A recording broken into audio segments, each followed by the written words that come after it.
All right, everybody. Happy Thursday, February 24th. We're back for another episode of the Wetzbets Show where we literally bet on women. Today, I'm lucky enough to be joined by a guest handicapper who's been betting the WNBA and women's college for a few years now. Ryan Fees out of Austin, Texas. Big Sooner fan. Welcome to the show. Hey, the honor is mine. Shout out to Lady Sooners, number one offense in the country. We love to see it. So yesterday, kind of a soft day for us. We went down 2 units overall from the Wetzbets plays that we post on Twitter. The plays of the day that we gave out yesterday went 2-1. Unlucky for Lehigh. They were winning the majority of the game and then kind of just staggered off. But we gave out Maine money line. That was great. And then the under on Ball State, Western Michigan. So we'd love seeing those cash, and hopefully we can pick some more winners today. Ryan, do you want to start with your plays of the day? Yeah, I've got a couple fun ones. Thinking outside thinking outside the box, I should say here. Arkansas and Georgia, both teams hovering around that top 25 spot. Arkansas probably needs this win a little bit more than Georgia. Both teams like to play relatively quickly, but I'm actually going with the under here. I think anything you can get under 141, 142 is going to be awesome. Both teams have struggled recently, losing about 4 out of 5. I mean, SEC is a tough conference, right? That's kind of the nature of the beast. There's going to be at least 6 or 7 teams from that conference in the tournament this year. But specifically to Georgia, they don't get to the free throw line at all. They really rely on their bigs to hold down the fort, and they also rely a lot on offensive rebounding. So I think the fact that Georgia doesn't get to the free throw line or really shoot threes that much at all is going to really slow the game down. I think there's going to be a lot of second possessions, pulling the ball back out. And then on the flip side, Arkansas doesn't rebound at all, right? So a lot of second possessions for Georgia. Arkansas struggles a little bit also on the defensive end.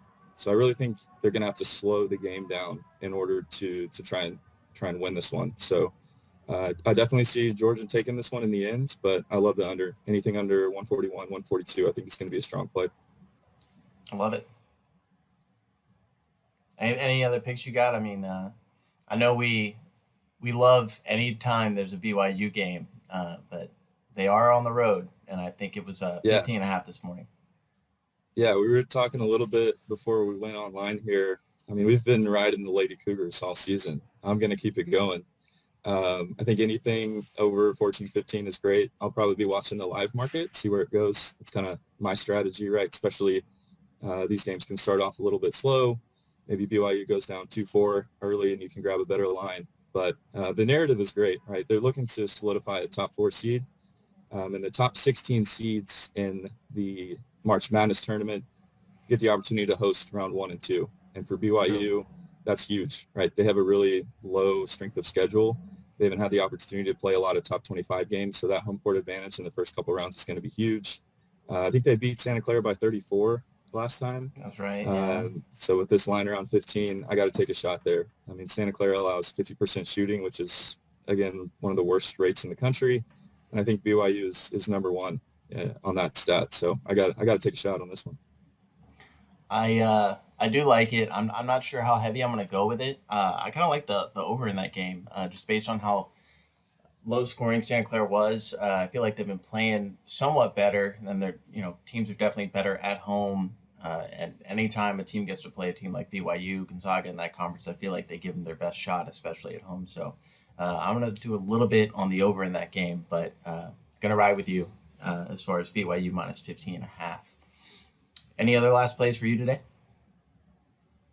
I think we've got one. We might be on opposite ends of, so we maybe save that for the conclusion. I guess I'll ask you. I've been focusing a lot on Power 5 teams looking to get into the tournament, but I don't want to forget about the mid majors, right? Some of these teams that still might be some value, but they're not, looking to get into the tournament. I think that's kind of your forte. Any picks you have in that world today?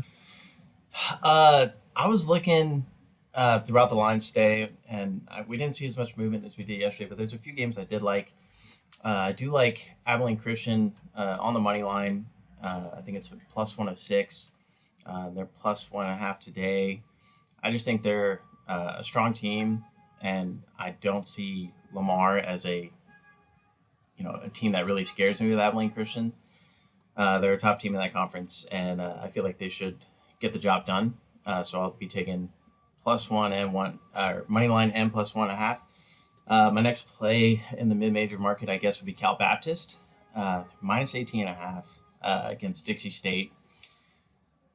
They're at home. They roll at home. Last time they played Dixie State, I think they won by 26. And that was at Dixie State. Cal Baptist also, in our model at her hoop stats, I think is favored by 26. In my model, I have them by 29. This team, when they get hot, they blow teams out, and it's not close. They're one of the best shooting teams in the country. They really fill it up from three. I think this one should be a fairly easy game, hopefully not a sweat. I think from that standpoint, I don't really have any other games in the mid-major market. I did place 2 units on Ohio State, Penn State over 151.5. I think that line already moved to 152.5 or 153.5. These teams just get up and go. They both play with super fast pace, can score a lot, and their defense isn't too strong. And Penn State's been scoring a lot against a lot of quality teams, so feeling good about that one. And then my last play, which I think we texted about being on opposite sides, is Michigan minus 14.5. Undefeated at home this season. They are 9-0 in conference, obviously, at home. And their average margin of victory in conference at home is 17. Combine that with the fact that it's a revenge game for losing at Michigan State and it's senior night. I love everything about this game. I'm all over it. Naz Hillman has been phenomenal all over the place. Double-double machine. I feel like they're going to roll. Well, contrary to your beliefs, I'm on the opposite side of that. I don't think Michigan State goes in there and beats them, but if I can get 14 or 15, I'm all over it. Michigan's dropped, I think, 2 out of 3. Playing good teams, right? Not losing games necessarily that they should be winning, but Michigan State was able to beat them at home. Again, I'm a big narrative guy, for better or for worse, and rivalry games late in the season, pushing for March, I think it's still going to be a close game. Michigan probably pulls away towards the end, but Michigan State, 15 points, I got to take that. All right. We will see who wins that one. And for fun, because I love senior night and that narrative, I'm doing a senior night parlay. Just, quarter of a unit. Notre Dame minus 17.5 versus Clemson, and Michigan minus 14.5. Don't love doing parlays, but we're going to have some fun today. Ryan, I want to appreciate you for coming on. Hopefully we'll get you back on soon. I know you love talking futures. We can probably talk some, especially before the tournament, and then when we get into the WNBA. So really appreciate you being here. And a reminder, follow Ryan at Threes Fees on Twitter for his picks. Follow her Hoop Stats on Twitter and the hashtag. We'll be posting all of our picks there. And let's have a good day. Thanks again, Ryan. Yeah, absolutely. Looking forward to it. See you again soon.